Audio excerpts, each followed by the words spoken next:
I remember raising my hand when I was 9 years old, talking to my fourth grade teacher, and I said, when am I going to learn about money? She says, the love of money is the root of all evil. So my father was the head of education, PhD, all that stuff. I go home and ask him, said, why don't we learn about money in school? And he looked at me and says, because the government doesn't let us teach that subject. The government tells us what we can teach and what we can't teach. And I thought that was strange. And I said, but aren't we going to school to learn about money? He says, no, your job is to get a job. I said, but you get a job to earn money. He goes, no, you're supposed to just get a job. I went, no. Isn't the purpose of a job to earn money? He goes, you're correct. I said, so why don't I just learn about money? And he got flustered and he said, if you want to learn about money, why don't you ask your best friend's father about money? And I said, why? That's Mike. So I asked him. He says, because Mike's father is an entrepreneur. And I said, what are you? He says, I'm an employee. I'm a government employee. And I went, oh, what's the difference? He says, the difference is an entrepreneur must know about money, or they're no longer entrepreneurs. And he says an employee doesn't have to know anything about money because the government will take care of them, the company will take care of them. So I'm all confused. But I took my dad's advice and I trundled over to Mike's father's office and knocked on his door and I said, hey, I'm here, 9 years old. Teach me about money. He says, beat it, kid, But that's where the story of Rich Dad, Poor Dad started. And finally, through persistence, my rich dad started teaching me about money on one condition. And that condition was he would never pay me. He says, the moment I pay you, you think like an employee. He says, that's the trap. Entrepreneurs work for free. He says, the moment you accept a paycheck, your brain goes dead. He says, as long as you're hungry, you'll think. I've had financial crashes. I've had people stab me in the back, but they're all good because I grow from it. That's spirituality. Right? People who are afraid of making mistakes, like they teach in school, they don't ever grow. Because spirituality is there's good and there's bad, there's right and there's wrong, there's up and there's down. Most people only want to be right. They only want to be positive. Well, you can't have that. That's not reality.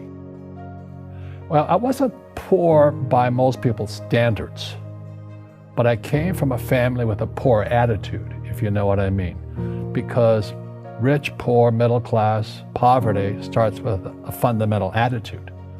Bruce Lipton, he says poverty is passed on. It's taught in your families. And middle class is taught in families. And so the people right now who are sitting at home, who are struggling financially or worried about money or unhappy, they may be making a lot of money, but unhappy with what they're doing, it was probably taught to you.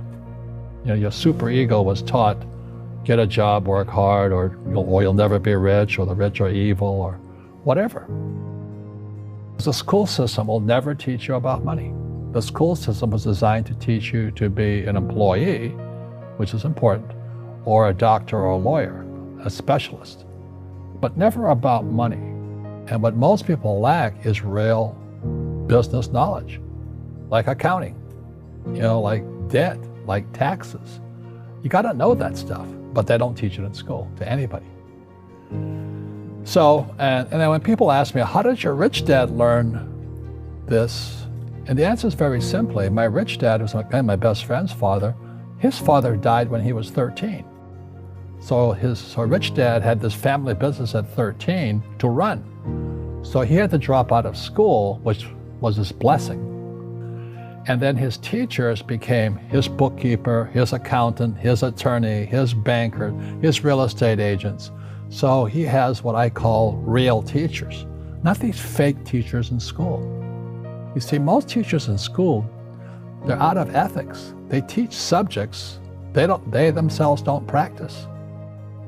I had the same problem in my MBA program. I got into arguments with the marketing teacher because the guy didn't have a business.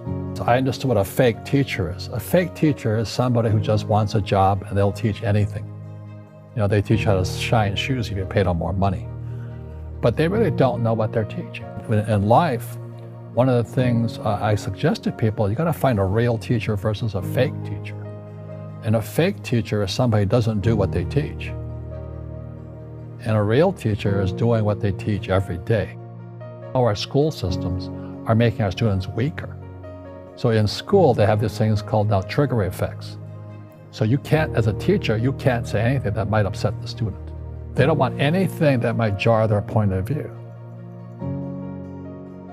I see you giving this knowledge out, and Yeah. do the rich people cringe and say, don't tell them that, Robert? Yes. Don't tell people what you know. Right. Keep them poor.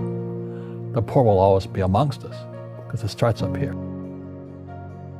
It's in their words, you know, and the words become flesh. But when they say, I can't afford it or I can't do that, they go down. They become what they say. My PhD daddy says, what do you think I am, made of money? I can't afford that. And my rich dad would say, that's why he's poor. Poor people say, I can't afford it, I can't do that, I don't have time. Because this is an escape. It's an escape. You know what I mean? It's easy to say, I can't afford it. And your rich dad used to say what instead of, I can't afford it? How can I afford it? How can I do that? You know, what would it take? Or why should I do that? He says that a question opens the mind, a statement closes the mind. So when you say, I can't afford it, your mind shuts down and you become what you say. And the average person, the reason they're poor is they haven't failed. You know, they play it so safe. They haven't made any mistakes like they taught in school. That means they don't learn anything. That's why the school system's actually fundamentally corrupt. It's anti-education. So what I say to young people is, you find your game. Rugby is a team sport, but so is soccer. The rules are different. And other people are golfers. They play by themselves. And so everybody's different. So my game financially is business, number one. Second is real estate. So what I say to young people is, find your game.